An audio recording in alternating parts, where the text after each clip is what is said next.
Looking around Liston American Primary School, it was situated in Brochane, just outside Ballymena.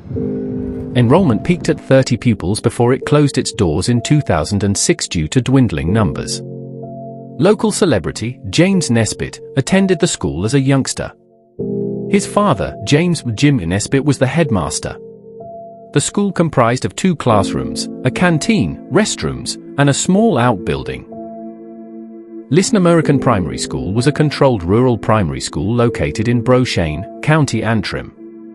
Brochane is a village around 3.4 miles northeast of Ballymena, with an average population of around 2,500 residents. This tiny school consisted of only 2 classrooms, restrooms, a small canteen and an outbuilding. There were only ever around 30 pupils at the school at any given time, the majority of which were children of farmers that would ultimately follow in their parents' footsteps. In fact, in the 1940s, the school would hold an annual horticultural show. As a young boy, famous actor James Nesbitt attended the school. He had been born in Ballymena, and his father, James Jim Nesbitt, was the headmaster at the school. Nesbitt would later say of his father, "Generations of primary school children in Northern Ireland were taught a love of literature, arts, music, science and sport thanks to Dad."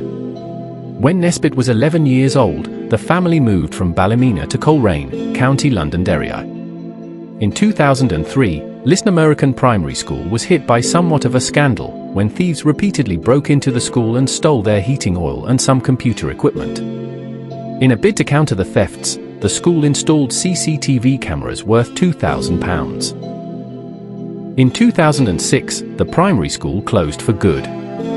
As is the case with many rural primary schools in Ireland, dwindling number in pupils was the cause of the closure. As Education Minister Maria Eagle said, keeping the school open was not in the best interest of pupils. "It's such a pity to see the way this building has been left by the vandals, destroying what was once a place full of happy memories.